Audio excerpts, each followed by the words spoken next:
بسم اللہ الرحمن الرحیم۔ کیا آپ اتحیات کا پس منظر جانتے ہیں کہ ہم کیوں نماز میں اسے پڑھتے ہیں؟ اتحیات ایک بہت اہم دعا ہے جسے ہم اپنی روز کی نماز میں دہراتے ہیں۔ جب مجھے اس کی اہمیت معلوم ہوئی تو میرا دل پگھل گیا۔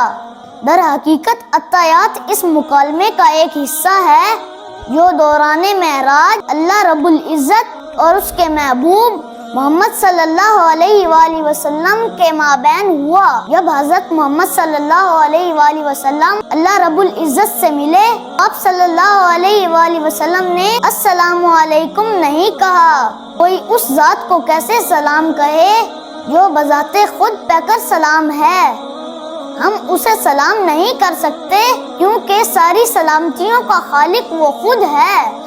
لہذا رسول اللہ صلی اللہ علیہ وآلہ وسلم نے عرض کیا، تحیات للہ والصلوات والطیبات۔ تمام زبان کی بدنی اور مالی عبادات اللہ کے لیے ہیں۔ آگے سے اللہ تعالیٰ نے ارشاد کیا، السلام علیکہ ایھا النبی ورحمۃ اللہ وبرکاتہ۔ اے اللہ کے نبی، آپ پر اللہ کا سلام اور برکتیں ہوں۔ اس کے جواب میں رسول اللہ صلی اللہ علیہ وآلہ وسلم نے فرمایا، السلام علینا وعلی عباد اللہ الصالحین۔ سلام ہو ہم پر اور اللہ کے صالح بندوں پر۔ دیکھیں، آپ صلی اللہ علیہ وآلہ وسلم نے ہمیں بھی اس جواب میں شامل کیا، اور اللہ کے صالح بندوں پر۔ اللہ عز و جل اور اس کے حبیب صلی اللہ علیہ وآلہ وسلم کے مابین یہ مکالمہ سن کر فرشتوں نے کہا، اشہد ان لا الہ الا اللہ وحدہ لا شریک لہ واشہد ان محمدا عبدہ ورسولہ۔